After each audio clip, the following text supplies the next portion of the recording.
ഹരേ കൃഷ്ണ. സർവം ശ്രീ രാധാകൃഷ്ണാർപ്പണമസ്തു.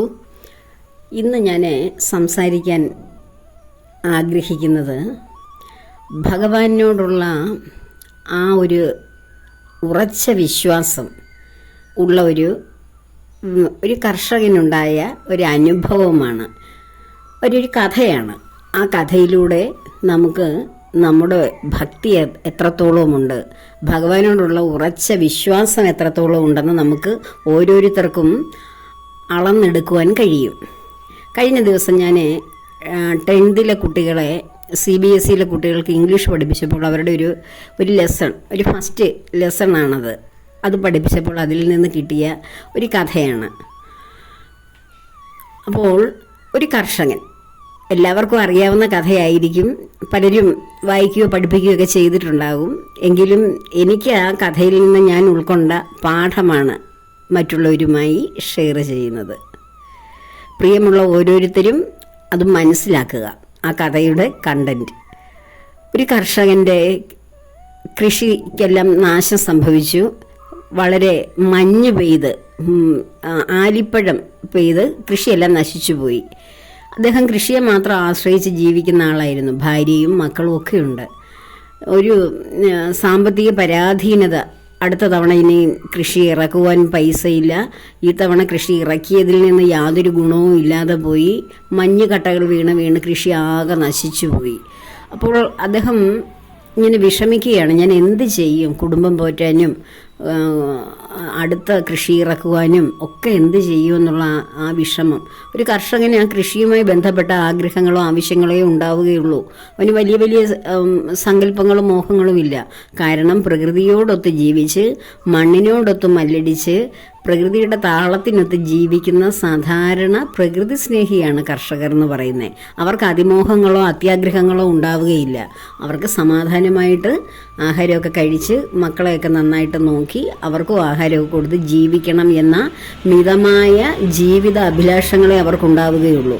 അപ്പോൾ അതിനൊരു വിഘ്നം വന്നപ്പോൾ അദ്ദേഹത്തിനാകെ വിഷമമായി. ജീവിത സന്ധാരണത്തിന് വേണ്ടി മറ്റൊരു കൃഷി ഉടമയുടെ വീട്ടിൽ പോയി കന്നുകളെ പോലെ ജോലിയെടുത്ത് അത് അദ്ദേഹം പാടുപെട്ട് പൈസ കിട്ടാൻ വേണ്ടി. അപ്പോൾ അങ്ങനെ കഴിഞ്ഞു പോയപ്പോൾ അദ്ദേഹം വിചാരിക്കുകയാണ്, ഞാൻ ഇത്ര പരിതാപകരമായ ജീവിതത്തിൽ ജീവിക്കുകയാണല്ലോ, എൻ്റെ ഭഗവാൻ എന്നെ രക്ഷിക്കുമല്ലോ. ഭഗവാനോട് വളരെ വളരെ വിശ്വാസമുള്ള ഉറച്ച ഭക്തിയുള്ള ഒരാളായിരുന്നു അദ്ദേഹം. അദ്ദേഹത്തിന് വളരെ ജ്ഞാനമോ അല്ലെങ്കിൽ വലിയ വലിയ ഈശ്വരനുമായിട്ടുള്ള വേദാന്തങ്ങളോ ഇതൊന്നും അറിഞ്ഞുകൂടാ. അദ്ദേഹം ഒരു സാധാരണ ലളിത ജീവിതം നയിക്കുന്ന ഒരു സിമ്പിളായ ഒരു സാധാരണ ഒരു മനുഷ്യൻ, നമ്മൾ പറഞ്ഞ ഒരു പൊട്ട മനുഷ്യൻ എന്ന് വേണമെങ്കിൽ പറയാം. അതുകൊണ്ടല്ലേ അദ്ദേഹം, എന്തുകൊണ്ട് ഞാൻ വിശ്വസിക്കുന്ന ദൈവം ഭഗവാൻ എനിക്ക് എന്തുകൊണ്ട് എൻ്റെ ഈ കഷ്ടാവസ്ഥയിൽ എന്നെ സഹായിക്കുന്നില്ല? ഒരു പക്ഷെ അദ്ദേഹം അറിയുന്നില്ലായിരിക്കാം. ഭൂമിയിലെ കോടിക്കണക്കിന് ജനങ്ങളുടെ കഷ്ടങ്ങളൊക്കെ പരിഹരിക്കാൻ ഇരിക്കുന്ന കൂട്ടത്തിൽ എൻ്റെ കാര്യം ഭഗവാൻ അറിയാഞ്ഞതാകാം എന്ന് കരുതി അദ്ദേഹം എന്തു ചെയ്തു? ഭഗവാന് വേണ്ടി ഒരു കത്തെഴുതി. ആ കത്തിൽ, ഭഗവാനെ എനിക്കൊരു 100 പെസോസ്, അവിടുത്തെ ഒരു രൂപയാണ് 100 രൂപ എന്ന് വെച്ചാൽ, 100 രൂപ എന്ന് വെച്ചാൽ അന്നത്തെ കാലത്ത് വലിയ വിലയുള്ള കാര്യമാണ്. അത്ര എനിക്ക് വേണമായിരുന്നു എൻ്റെ ആവശ്യങ്ങളൊക്കെ നിറവേറ്റുവാൻ വേണ്ടി. അതുകൊണ്ട് എനിക്കൊരു 100 രൂപ തരണേ. 100 രൂപ എന്ന് വെച്ചാൽ നമ്മുടെ രൂപയല്ല, യൂറോപ്യൻ രാജ്യത്ത് നടക്കുന്ന ഒരു കഥയാണ്. അത്രയും പൈസ എനിക്ക് വേണമായിരുന്നു എൻ്റെ ആവശ്യങ്ങളൊക്കെ നിറവേറ്റാൻ എന്ന് അദ്ദേഹം ദൈവത്തിന് വേണ്ടി ഒരു ഇല്ലൻ്റെ ഒക്കെ വാങ്ങി അതിൽ എഴുതി, അദ്ദേഹത്തിൻ്റെ ഫ്രം അഡ്രസ്സ് എഴുതി, ടു അഡ്രസ്സ് ടു ഗോഡ് ദൈവത്തിന് വേണ്ടി എഴുതി പോസ്റ്റ് ഓഫീസിൽ കൊണ്ട് നിക്ഷേപിച്ചു ആ കത്ത്. പോസ്റ്റ്മാൻ എല്ലാ കത്തും സ്വാഭാവികമായി എടുത്ത് അഡ്രസ്സ് പരിശോധിക്കുന്നത് പോലെ ഈ കത്തും എടുത്ത് പരിശോധിച്ചു. അപ്പോൾ നോക്കിയപ്പോൾ അദ്ദേഹം വിചാരിച്ചു, ഏതോ ഒരു വിഡ്ഢി ദൈവത്തിന് വേണ്ടി കത്ത് എഴുതിയിരിക്കുന്നു, എന്തായിരിക്കും ഇയാൾ എഴുതിയിരിക്കുന്നതെന്ന് വളരെ പരിഹാസപൂർണ്ണം അദ്ദേഹം പോസ്റ്റ് മാസ്റ്ററെ ഓടിച്ചു കൊണ്ടുവന്ന് കാണിച്ചു. പോസ്റ്റ് മാസ്റ്ററോ ഇത് കണ്ടിട്ട് പൊട്ടിച്ചിരിച്ചു. അയ്യോ, ഇങ്ങനെ ദൈവത്തിന് കത്തെഴുതുന്നു, എന്ത് മനുഷ്യനാണ്, എന്തൊരു വിഡ്ഢികളായിരിക്കും ഇവരൊക്കെ എന്നൊക്കെ ചിന്തിച്ച് പൊട്ടിച്ചിരിച്ചു. പക്ഷേ പൊട്ടിച്ചിരിക്കുന്നതിനിടെ പോസ്റ്റ് മാസ്റ്റർക്ക് എവിടെയോ മനസ്സിലൊരു മിന്നൽ പിണർ പോലെ വന്നിട്ട് പോസ്റ്റ് മാസ്റ്റർ പെട്ടെന്ന് ചിരി നിർത്തിയിട്ട് അദ്ദേഹം പറയുകയാണ്, അയ്യോ ദൈവത്തിന് വേണ്ടി കത്തെഴുതിയിരിക്കുന്നു. അപ്പോൾ എത്ര വിശ്വാസമുള്ള ദൈവം എന്ന് പറയുന്ന ഒരു ശക്തി അല്ലെങ്കിൽ ഒരു ചൈതന്യം ഉറപ്പായിട്ടും ഉണ്ടെന്ന് വിശ്വസിക്കുന്ന ആരെങ്കിലും ആകുമല്ലോ ഈ കത്തെഴുതിയത്. അപ്പോൾ അത്രയ്ക്ക് വിശ്വാസമോ? അയ്യോ, ഈ വിശ്വാസം എനിക്ക് കിട്ടിയിരുന്നെങ്കിൽ, ദൈവത്തോട് നേരിട്ട് കമ്മ്യൂണിക്കേറ്റ് ചെയ്യാനുള്ള ആ ഒരു വിശ്വാസം എനിക്ക് കിട്ടിയിരുന്നെങ്കിൽ ഞാൻ എത്ര ഭാഗ്യവാനായേനെ. നമുക്ക് ഏതായാലും ഈ കത്തിലെ കണ്ടന്റ് എന്താണെന്ന് നോക്കാം എന്ന് പറഞ്ഞ് അവർ എല്ലാവരും കൂടെ ചേർന്ന് കത്ത് പൊളിച്ച് നോക്കിയപ്പോൾ ഈ ആവശ്യമാണ് എഴുതി വെച്ചിരിക്കുന്നത്. അപ്പോൾ അവർ കരുതി, ഈ പോസ്റ്റ് മാസ്റ്റർ കരുതി, ദൈവത്തിൽ ഇത്ര അടിയുറച്ച വിശ്വാസം, എൻ്റെ കഷ്ടപ്പാടുകളിൽ ദൈവം രക്ഷിക്കാൻ വരും, ഞാൻ സ്നേഹിക്കുന്ന ദൈവം എന്നെ രക്ഷിക്കും എന്ന് ഇത്രയും ഉറപ്പുള്ള ഈ വ്യക്തിക്ക് നമ്മൾ തീർച്ചയായും സഹായം കൊടുക്കണം. അദ്ദേഹവും പോസ്റ്റ് മാസ്റ്ററും പോസ്റ്റ്മാനും മറ്റ് ഓഫീസിലെ ജീവനക്കാരും എല്ലാം കൂടെ കളക്ട് ചെയ്ത് 70 പെസോസ് അതിനകത്ത് നിറച്ചു. ആ കാശ് വേറൊരു കത്തിൽ ആക്കി, ഒരു കവറിലാക്കി ഇദ്ദേഹത്തിൻ്റെ അഡ്രസ്സിൽ എഴുതി വെച്ചു. അപ്പോൾ പിറ്റേ ദിവസം ഇദ്ദേഹം പോസ്റ്റ്മാൻ ആ ആ പൈസയുമായി അദ്ദേഹത്തിന് കൊടുക്കാൻ വേണ്ടിയായിരുന്നു. അപ്പോൾ പിറ്റേന്ന് രാവിലെ തന്നെ ഇദ്ദേഹം ഓടി വന്നിട്ട് ചോദിച്ചു, എനിക്ക് വല്ല കത്തുമുണ്ടോ എന്നിങ്ങനെ ചോദിച്ചു. അപ്പോൾ പോസ്റ്റ്മാൻ പറഞ്ഞ, അതാ ഒരു കത്ത് താങ്കൾക്കുണ്ട് എന്ന് പറഞ്ഞ്. ഇദ്ദേഹം വലിയ ആവേശത്തോടു കൂടി, അയ്യോ ദൈവം അല്ലേ, അദ്ദേഹത്തിനൊന്നും അറിഞ്ഞുകൂടാ, ദൈവമായിരിക്കും എനിക്കിത് കത്തിന് മറുപടി തന്നത് എന്നുള്ള ആശ്വാസത്തിൽ ഓടിച്ചെന്ന് ആ കത്ത് അവിടെ വെച്ച് തന്നെ പൊളിച്ച് നോക്കി, ആ കവർ പൊട്ടിച്ച് നോക്കിയപ്പോൾ, എന്നിട്ട് കാശ് ഇങ്ങനെ എണ്ണി നോക്കിയപ്പോൾ 70 ഉള്ളൂ അതിനകത്ത്. അപ്പോൾ അദ്ദേഹത്തിന് ആകെ ഒരു ഡൗട്ട് അടിച്ചു, ഇതെന്ത് പറ്റി? ഈശ്വരനോട് പറഞ്ഞാൽ, ഭഗവാനോട് പറഞ്ഞാൽ, ഇത്ര വേണമെന്ന് പറഞ്ഞാൽ അത്രയും തന്നെ തരുമല്ലോ. ഒരിക്കലും ഭഗവാന് തെറ്റില്ല, പിശുക്കില്ല, അദ്ദേഹത്തിന് സമ്പത്തിന് കുറവില്ല. പിന്നെ ഇവിടുത്തെ എന്ത് സംഭവിച്ചു? 70 ഉള്ളല്ലോ, ഭഗവാൻ തെറ്റുമോ? അപ്പോൾ ആ കർഷകൻ്റെ മറ്റൊരു ഉറച്ച വിശ്വാസമാണ്, ഭഗവാൻ ഈ ലോകത്തിൻ്റെ സമ്പത്തിൻ്റെ ആധാരമാണ്, സർവർക്കും സർവ്വ ഐശ്വര്യങ്ങളും കൊടുക്കുവാൻ വേണ്ടി കൈനീട്ടി നിൽക്കുന്ന ഭഗവാനാണ്. ആ ഭഗവാനോട് എന്ത് ചോദിച്ചാലും കിട്ടും എന്ന ഉറച്ച വിശ്വാസം. കണ്ടോ, അതാണ് പോയിന്റ് 2 ഞാനിവിടെ എനിക്ക് മനസ്സിലാക്കിയത്. 1, ഭഗവാനോട് സംസാരിക്കാൻ വേണ്ടിയുള്ള സ്വാതന്ത്ര്യം, വിഷമങ്ങൾ വന്നാലും സന്തോഷം വന്നാലും ഭഗവാനോട് സംസാരിക്കാനുള്ള സ്വാതന്ത്ര്യം, പൂർണ്ണമായ അടുപ്പം, സ്വാതന്ത്ര്യമല്ല അടുപ്പം. രണ്ടാമത്തേത്, ഭഗവാൻ എനിക്ക് തരാൻ ഞാൻ ആവശ്യപ്പെടുന്നത് തന്നെ തരും, അതിൽ നിന്നൊന്നും കുറയില്ല എന്ന അടിയുറച്ച വിശ്വാസം. അപ്പോൾ അത് കാരണം അദ്ദേഹത്തിന് ആകെ ഒരു ഡൗട്ട് അടിച്ചു, എന്ത് സംഭവിച്ചു, ഈ 70 പോയത് എന്ന് കരുതി അദ്ദേഹം എന്ത് ചെയ്തു, വീണ്ടും അവരോട് പോസ്റ്റ് ഓഫീസിലെ കൗണ്ടറിൽ ചെന്നിട്ട് ഒരു പേപ്പറും പെന്നും ഒക്കെ ആവശ്യപ്പെട്ടു. എന്നിട്ട് വളരെ സീരിയസ് ആയിട്ട് എന്തൊക്കെയോ അവിടെ ഇരുന്ന് എഴുതുന്ന കണ്ടു. അതിനുശേഷം വീണ്ടും ഒരു എൻവലപ്പ് വാങ്ങി അതിനകത്തിൽ അത് നിക്ഷേപിച്ചു. ലെറ്റർ ബോക്സിനകത്തിലെ ഇട്ടിട്ട് ഇദ്ദേഹം ഈ കാശുമായിട്ട് തിരികെ പോയി. അപ്പോൾ ആ ലെറ്റർ ബോക്സിൽ അദ്ദേഹം ഇടുന്ന നേരം നോക്കി കാത്തിരുന്നു. പോസ്റ്റ്മാൻ വീണ്ടും ലെറ്റർ കളക്ട് ചെയ്യുന്ന കൂട്ടത്തിൽ ഈ കത്തെടുത്ത് അവർ വീണ്ടും വായിച്ചു നോക്കി, എന്താണ് ഇനി അദ്ദേഹത്തിന് ദൈവത്തോട് എഴുതി വെച്ചിരിക്കുന്നതെന്ന് അറിയാനുള്ള ജിജ്ഞാസയോടുകൂടി. അപ്പോൾ അദ്ദേഹം എഴുതി വെച്ചിരിക്കുകയാണ്, ദൈവമേ, എൻ്റെ പ്രിയപ്പെട്ട ദൈവമേ, അവിടുന്ന് ഞാൻ ആവശ്യപ്പെട്ടത് 100 അല്ലായിരുന്നു, അങ്ങ് എന്താണ് 70 തന്ന, അങ്ങക്ക് ഒരിക്കലും തെറ്റില്ല, ഞാൻ ആവശ്യപ്പെടുന്നത് തന്നെ തരും എൻ്റെ ഭഗവാൻ. പക്ഷേ ബാക്കിയുള്ള 30 കൂടി എനിക്ക് തരണേ, എന്തെങ്കിലും തെറ്റ് പറ്റിയിട്ടുണ്ടെങ്കിൽ. പക്ഷേ അങ്ങക്ക് തെറ്റില്ല എന്ന് എനിക്കറിയാം. അത് എന്തോ ഇവിടെ ആരോ മോഷ്ടിച്ചോ എന്തോ ഒരു സംഭവം നടന്നിട്ടുണ്ട്, അതുകൊണ്ടായിരിക്കാം അതിൽ 30 കാണാതെ പോയത്. അതുകൊണ്ട് ബാക്കി 30 അങ്ങ് നേരിട്ട് എനിക്ക് തരണം. പക്ഷേ ഈ കത്ത് മുഖാന്തരം തരില്ലേ? ഇവിടെയുള്ളവരാരെങ്കിലും കള്ളന്മാരാണെങ്കിൽ അവരതിൽ നിന്ന് പൊട്ടിച്ചെടുത്തതാവും അല്ലേ എന്ന് അദ്ദേഹം എഴുതി. അപ്പോൾ എഴുതിയ കത്തായിരുന്നു അത് കണ്ടിട്ട് അവരിങ്ങനെ എല്ലാവരും ഇങ്ങനെ അത്ഭുതത്തോടു കൂടി നിൽക്കുന്ന ഒരു ഭാഗത്താണ് സ്റ്റോറി അവസാനിക്കുന്നത്. സത്യം പറഞ്ഞാൽ പോസ്റ്റ് ഓഫീസിൽ നമ്മൾ ഉറപ്പായിട്ടും പോസ്റ്റ് ഓഫീസ് മുഖാന്തരം നമുക്ക് ഉറപ്പുള്ള ഒരു സ്ഥലമാണ് പോസ്റ്റ് ഓഫീസ് എന്ന് വെച്ചാൽ. അങ്ങനെയായിരുന്നു ഞാൻ കരുതിയിരുന്നത്. പോസ്റ്റ് ഓഫീസിലെ നിക്ഷേപങ്ങൾ ചെറിയ ചെറിയ വരുമാനമുള്ളവർക്കും വലിയ വരുമാനമുള്ളവർക്കും ഒക്കെ നിക്ഷേപിക്കാൻ പറ്റിയ, ഒരിക്കലും നഷ്ടപ്പെട്ടു പോകാത്ത ഒരു നിക്ഷേപം ആണ്. അത് നമുക്ക് വളരെ സേഫായിട്ട് കിട്ടും.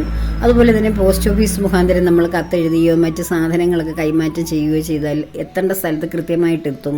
ഇതൊക്കെ കേന്ദ്ര സർക്കാരിൻ്റെ ഒരു ഓഫീസല്ലേ എന്നൊക്കെ കരുതിയതാണ് ഞാൻ. മുംബൈയിലുള്ള എൻ്റെ ഒരു സുഹൃത്ത്, ഒരു ഭക്ത, ആ സുഹൃത്തിന് വേണ്ടിയിട്ട് ഞാൻ പാഴ്സലായിട്ടൊരു ഒരു ബുക്കും മറ്റു ചില സാധനങ്ങളൊക്കെ അയച്ചു കൊടുത്തു. പക്ഷെ അവിടെ ചെന്നപ്പോൾ ആണ് അതിൽ പലതും അതിനകത്തിലില്ലായിരുന്നു. എനിക്ക് വളരെ അതിശയം തോന്നി.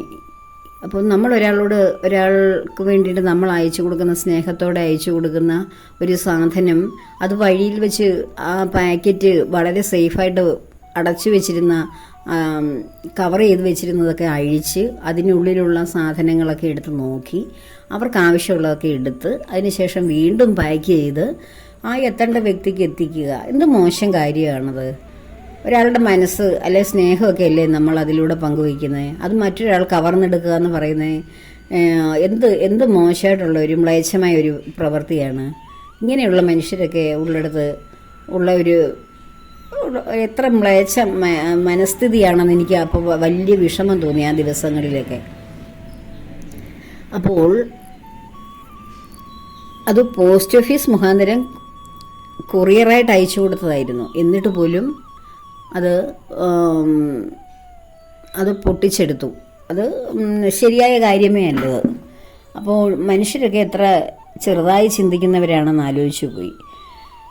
അപ്പോൾ നമ്മൾ പറഞ്ഞു വന്നതല്ല, ഇതൊരു സാന്ദർഭികമായിട്ട് അങ്ങ് പറഞ്ഞതേ ഉള്ളൂ. അപ്പോൾ ഈ കഥയിലൂടെ നമ്മൾ മനസ്സിലാക്കുന്നത് എന്താണ്? നമുക്ക് ഉറച്ച വിശ്വാസമുണ്ടെങ്കിൽ, ഉറച്ച ഭക്തിയുണ്ടെങ്കിൽ നമ്മൾ എന്തിനേയും അതിജീവിക്കും. ഭഗവാൻ നമുക്ക് എന്തും തരും. ഭഗവാനിൽ അടിയുറച്ച വിശ്വാസം, ഈ നിഷ്കളങ്ക ഭക്തനെ പോലെ അടിയുറച്ച വിശ്വാസം നമുക്കുണ്ടെങ്കിൽ ഭഗവാൻ നമ്മൾ ആഗ്രഹിക്കുന്നത് തരും എന്ന് തന്നെയാണ്. വളരെ ഉറപ്പുള്ള കാര്യമാണ്, വളരെ വളരെ ഉറപ്പുള്ള കാര്യമാണ്. ഇതുപോലെ അടിയുറച്ച വിശ്വാസവും വേണം, അടിയുറച്ച ഭക്തിയും വേണം. ആ ഭക്തി ഉണ്ടെങ്കിൽ ഭഗവാനിൽ പൂർണ്ണമായി സമർപ്പിതനാകുക എന്ന് ഞാൻ എപ്പോഴും പറയും. ഭഗവത്ഗീതയിലാണ് സമർപ്പണ ബോധത്തെ, ആ ഒരു ഭക്തിയെക്കുറിച്ച് പറയുന്നത്. പക്ഷേ ഈ കർഷകന് ഭഗവത്ഗീത പഠിച്ച ആളായിരുന്നോ? അല്ല. അയാളുടെ മനസ്സിൽ നിഷ്കളങ്കത മാത്രമേ ഉള്ളായിരുന്നു. എന്താണ് എൻ്റെ ആഗ്രഹം, ആവശ്യം എന്ന് പറഞ്ഞാൽ ഭഗവാൻ എനിക്കത് പൂർണ്ണമായി സാധിച്ചു തരും എന്ന നിഷ്കളങ്ക ഭക്തിയാണ് അദ്ദേഹത്തിൻ്റെ ഉള്ളിലുണ്ടായിരുന്നത്. ഭക്തിയല്ല, നിഷ്കളങ്കമായിട്ടുള്ള ഭഗവാനോടുള്ള അടിയുറച്ച വിശ്വാസം. ആ ഒരു വിശ്വാസം, ഭഗവാൻ എവിടെയെങ്കിലും ഇരിക്കുന്ന, വളരെ ആചരിച്ച് വരുത്തേണ്ട, പൂജിച്ച് നമ്മളിലേക്ക് കൊണ്ടുവരേണ്ട ഒരാളല്ല. എന്നെപ്പോലെ എനിക്കൊരാവശ്യം വന്നാൽ എന്നെ സഹായിക്കുന്ന എന്നെപ്പോലെ തന്നെ ഒരു വ്യക്തിയാണ്. എന്നെ സഹായിക്കാൻ കഴിയുന്ന ഒരു ലോകാധിപനായിട്ടുള്ള ആളാണ്. എനിക്കെപ്പോഴും അപ്രോച്ച് ചെയ്യാൻ കഴിയുന്ന ഒരാളാണ് ഭഗവാൻ എന്നുള്ളൊരു വിശ്വാസം, എന്നൊരു ഉറപ്പാണ് ആ കർഷകനുണ്ടായത്. അതാണ് ഞാൻ എപ്പോഴും പറയുന്നത്, നിഷ്കളങ്കനായിരിക്കണം ഒരു ഭക്തൻ എന്ന് വെച്ചാൽ. നിഷ്കളങ്ക മനസ്സോടുകൂടി.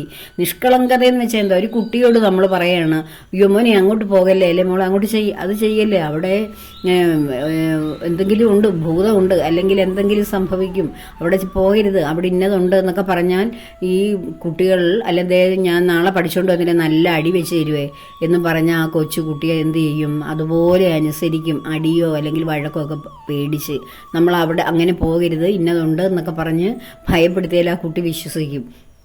എന്നാൽ അല്പം കൂടി മുതിർന്ന കുട്ടിയാണെങ്കിൽ നമ്മൾ എന്തെങ്കിലും അങ്ങനെയുണ്ട് ഇങ്ങനെയുണ്ടെന്നൊക്കെ പറഞ്ഞാൽ ആ കുട്ടി വിശ്വസിക്കുമോ? അതിന് തിരിച്ചറിവായി കഴിഞ്ഞാൽ ഇല്ല. എന്ന് പറഞ്ഞ പോലെ ഒരു കൊച്ചു കുട്ടിയാണ് നിഷ്കളങ്കതയോടുകൂടി എല്ലാം എന്ത് കേട്ടാലും അതുപോലെ വിശ്വസിക്കുന്നത്. ആ കൊച്ചുകുട്ടിയുടെ നിഷ്കളങ്കമായ മനസ്സാണ് ഓരോ ഭക്തനും ആവശ്യമായിട്ടുള്ളത്. അപ്പോൾ ആ നിഷ്കളങ്ക മനസ്സോടുകൂടി അവിടെ എനിക്ക് ഞാൻ ചോദിച്ചാൽ ഭഗവാൻ എനിക്ക് തരുമോ എന്നൊരു ചിന്ത വേണ്ട അവിടെ. അല്ലെങ്കിൽ ഭഗവാൻ എൻ്റെ വിളി കേൾക്കുമോ എന്നൊന്നും ചിന്തിക്കേ പാടില്ല. ഈ കർഷകൻ അങ്ങനെയൊന്നും ചിന്തിച്ചില്ലല്ലോ. എനിക്ക് ആവശ്യമുള്ളത് എനിക്ക് എന്നും ഞാൻ എപ്പോഴും മനസ്സിൽ കാണുന്ന എൻ്റെ പ്രിയപ്പെട്ട ആളായ ഭഗവാനോട് ഞാൻ ചോദിക്കുന്നു. അപ്പോൾ ഭഗവാനായിട്ട് അവിടെ നേരിട്ട് വന്ന് കാശ് കൊടുത്തതല്ലല്ലോ. ഭഗവാന്റെ തന്നെ മറ്റ് സൃഷ്ടികളായ മനുഷ്യർ തന്നെയാണ് അയാൾക്ക് അത്രയും രൂപ സ്വരൂപിച്ച് കൊടുത്തത്. ഇതുപോലെ തന്നെയാണ് നമ്മൾ ഓരോരുത്തരും ഭഗവാനെ അറിയുമ്പോൾ ഭഗവാൻ നമുക്ക് പല രൂപത്തിൽ വന്ന് നമ്മുടെ മുന്നിൽ പ്രത്യക്ഷപ്പെട്ടിട്ട് നിന്റെ കാര്യം, നിന്റെ ആഗ്രഹം ദാ ഞാൻ സാധിച്ചു തന്നിരിക്കുന്നു എന്ന് പറയാൻ ഇത് സത്യയുഗമൊന്നുമല്ല. തപസ്സിരിക്കാൻ ത്രേതായുഗവും ദ്വാപരയുഗവും ഒന്നുമല്ല. കഠിനമായ തപസ്സിലൂടെ ഭഗവാൻ നേരിട്ട് വന്ന് പ്രത്യക്ഷപ്പെട്ട് ദാ സാധിച്ചു തരുന്നു എന്ന് പറയാൻ. അപ്പോൾ ഭഗവാൻ പല മനുഷ്യരുടെയും രൂപത്തിലാണ് നമുക്ക് അനുഗ്രഹങ്ങൾ വന്നു ചൊരിയുന്നത്. ആ മനുഷ്യരെല്ലാം അവരുടെ ഉള്ളിലെല്ലാം ഞാൻ എന്ന രൂപത്തിലിരിക്കുന്നത് ഭഗവാൻ തന്നെയാണെന്നുള്ള പരമസത്യം തിരിച്ചറിയുന്നവനാരോ അവൻ എല്ലാ ജീവജാലങ്ങളെയും സമഭാവനയോടെ കാണും. അതാണ് ഒരു യഥാർത്ഥ ഭക്തന്റെ ലക്ഷണം. അപ്പോൾ നമ്മൾ കാമ്യഭക്തിയിലൂടെയും അങ്ങനെ പല ഭക്തിക്ക് പല ഭാവങ്ങൾ, അതൊക്കെ ഞാൻ വിശദമായ വീഡിയോകൾ ചെയ്തിട്ടുണ്ട് പലതരത്തിലുള്ള ഭക്തികളെക്കുറിച്ചൊക്കെ. അപ്പോൾ നമ്മൾ ആഗ്രഹങ്ങൾ സാധിക്കുവാൻ വേണ്ടി ഭഗവാൻ എനിക്ക് സാധിച്ചു തരുമോ എങ്കിൽ ഭഗവാൻ സാധിച്ചു തരുന്നെങ്കിൽ തരട്ടെ, ഞാൻ ഇന്നത് ഭഗവാന് വഴിപാട് ചെയ്യാം, ഭഗവാൻ എന്നെ ഇന്നത് സാധിക്കണേ എന്ന് പറഞ്ഞല്ലേ നമ്മൾ ഭഗവാൻ ഒരു എന്തെങ്കിലും ഒരു അങ്ങോട്ടൊരു ഡിമാൻഡ് ചെയ്തിട്ടല്ലേ നമ്മൾ ഭഗവാനോട് ആവശ്യപ്പെടുന്നത്. ആ ഡിമാൻഡിൻ്റെ ആവശ്യമില്ല. നമ്മളൊന്നും ഭഗവാന് കൊടുക്കണ്ട. ഒരു സാധനവും കൊടുത്തിട്ടല്ല നമ്മൾ ഭഗവാനിൽ നിന്ന് അനുഗ്രഹം വാങ്ങുന്നത്. നമ്മുടെ മനസ്സ് മാത്രം കൊടുത്തിട്ടാണ് ഭഗവാനിൽ നിന്ന് ഏത് അനുഗ്രഹങ്ങളും നാം സ്വന്തമാക്കേണ്ടത്. അത്രയും അടുപ്പം വേണം ഭഗവാനോട്. ഒന്നുമില്ലാത്ത അവസ്ഥയിൽ നിങ്ങൾ എന്ത് കൊടുക്കും ഭഗവാന്? ഭഗവാനെ ഞാൻ ഇന്നത് ചെയ്യാം, എനിക്ക് ഇന്നത് സാധിച്ചു തരണേ എന്ന് പറയാൻ നമ്മുടെ കയ്യിൽ ഒന്നുമില്ല എന്ന് സങ്കല്പിക്കുക. ഒരു പൈസയ്ക്ക് നിവൃത്തിയില്ല. ഒരു സാധനം, ഒരു പുഷ്പം എടുത്ത് ഭഗവാന് കൊടുക്കാൻ പോലും സാധ്യമല്ലാത്ത ഒരു സ്ഥലത്താണ് ഇരിക്കുന്നതെങ്കിൽ നമുക്കൊരു ആവശ്യം വന്നാൽ വേറൊരു മനുഷ്യരും നമ്മളെ സഹായിക്കാനില്ലെങ്കിൽ അപ്പോൾ എന്താണ് ഭഗവാന് നിങ്ങൾ സമർപ്പിക്കുന്നതെന്ന് ആലോചിച്ച് നോക്കൂ.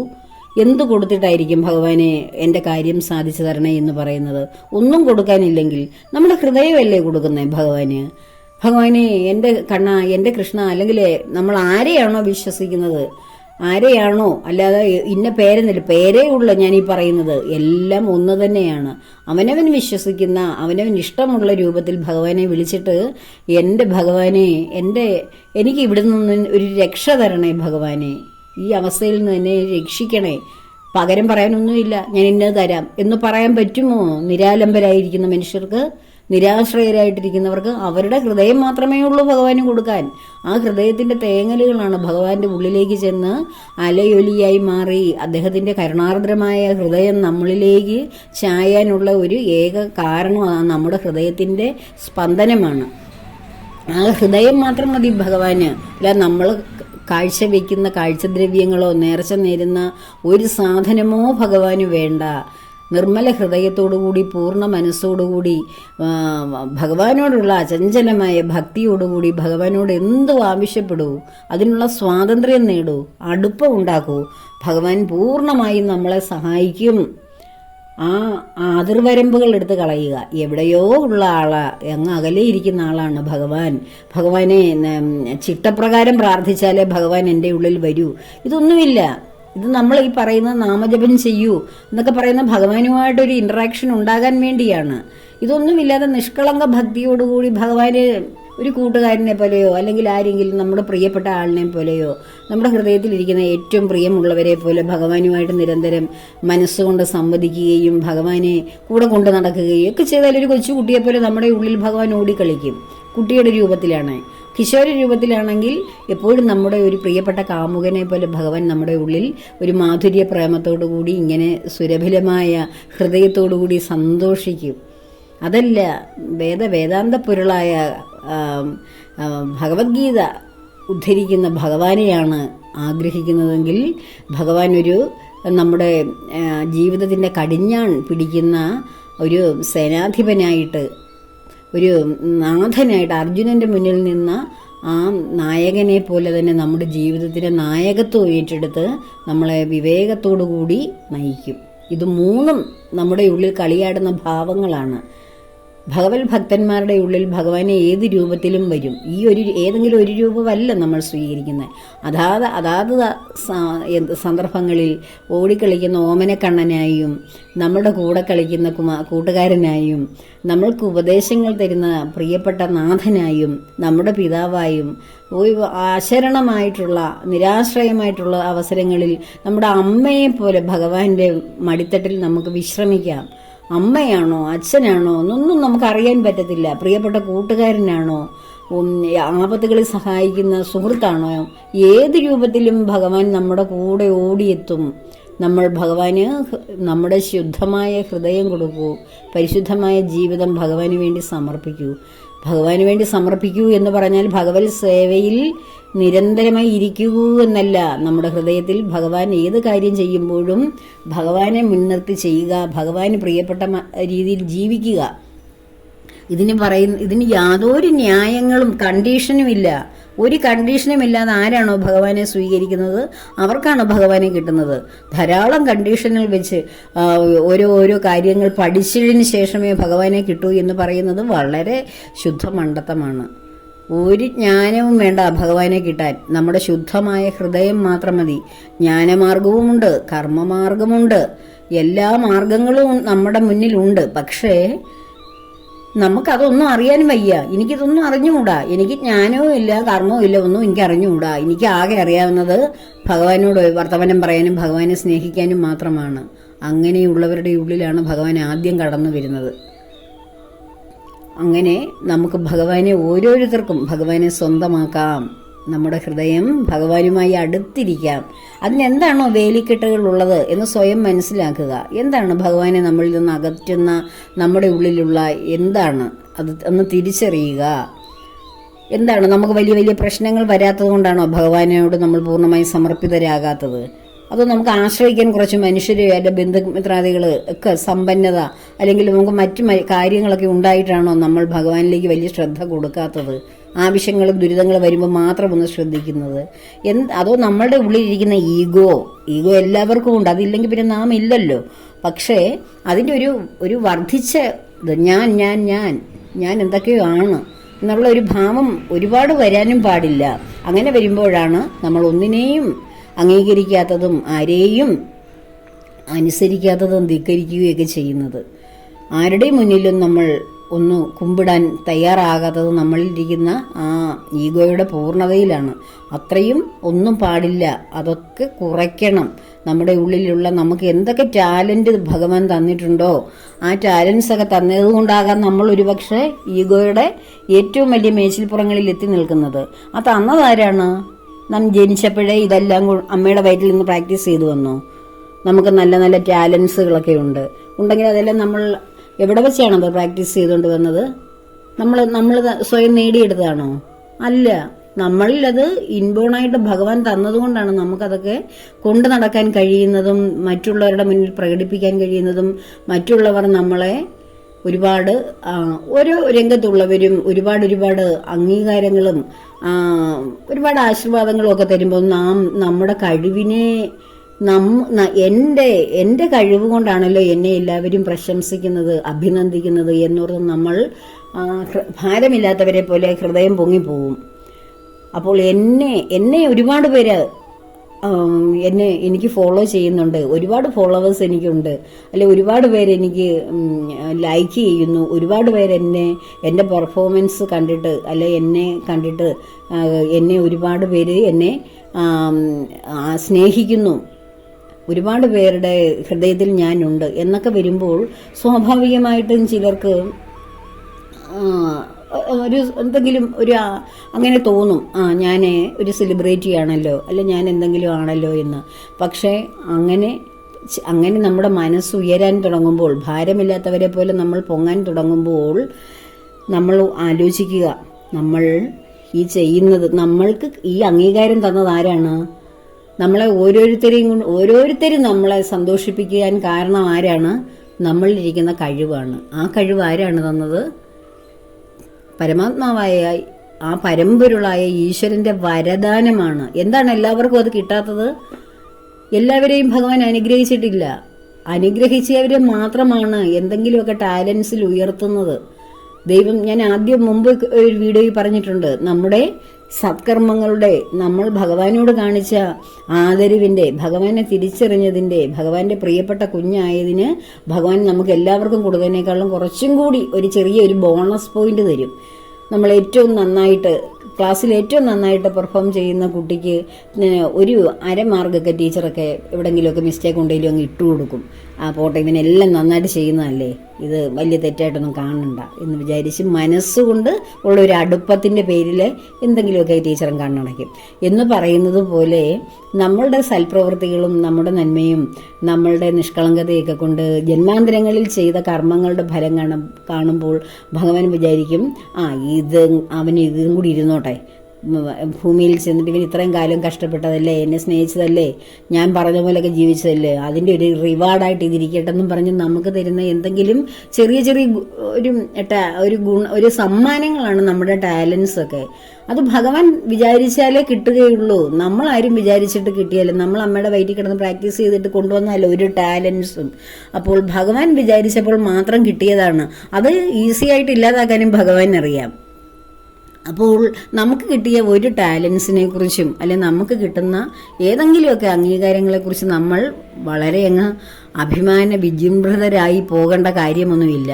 കാരണം ഇതെല്ലാം ഭഗവാന്റെ പത്മപാദങ്ങളിൽ സമർപ്പിക്കണം. ഓരോ നന്മയും കിട്ടുമ്പോൾ അതെല്ലാം എൻ്റെ ഭഗവാൻ തന്നതല്ലേ, എൻ്റെ ഭഗവാൻ ഉള്ളത് കൊണ്ടല്ലേ എനിക്കിതൊക്കെ കിട്ടുന്നത് എന്ന് പറഞ്ഞ് കൂടുതൽ എളിമ കാണിക്കണം. അപ്പോൾ ഭഗവാൻ നമ്മളെ വീണ്ടും വീണ്ടും ഉയർത്തും.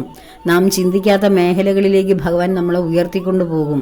എന്ത് കിട്ടിയാലും, എന്ത് നന്മ കണ്ടാലും, എന്ത് അനുഗ്രഹങ്ങൾ കിട്ടിയാലും, എത്ര നല്ല അഭിനന്ദനങ്ങൾ കിട്ടിയാലും അതെല്ലാം ഭഗവാന്റെ പത്മപാദങ്ങളിൽ സമർപ്പിക്കണം. ഭഗവാനാണ് എനിക്കിത് തന്നത്, എന്നെ നിലനിർത്തുന്ന ഭഗവാനാണ്. എനിക്ക് ആരോഗ്യം തന്നത്, സൗന്ദര്യം തന്നത്, യുവത്വം തന്നത്, കഴിവ് തന്നത്, നല്ല അച്ഛനമ്മമാരെ തന്നത്, നല്ല കുടുംബം തന്നത്, നല്ല മക്കളെ തന്നത്, നല്ല സഹോദരങ്ങളെ തന്നത്, നല്ല സമൂഹത്തെ തന്നത് എല്ലാം എൻ്റെ ഭഗവാനാണ്. ഭഗവാന്റെ മുന്നിലാണ് എനിക്ക് കിട്ടുന്ന ഓരോ റിവാർഡും ഞാൻ വയ്ക്കാൻ അർഹതയുള്ളത്. അങ്ങനെ ഭഗവാന്റെ മുന്നിൽ സമർപ്പിക്കുക. എല്ലാം ഭഗവാനാണ് നമുക്ക് സമ്മാനിച്ചത് എന്ന ബോധത്തിൽ പരമമായി ഭഗവാന്റെ മുന്നിൽ ശരണാഗതി അടയുക. അപ്പോൾ ഭഗവാൻ നമ്മളെ വീണ്ടും വീണ്ടും ഉയർത്തുക തന്നെ ചെയ്യും.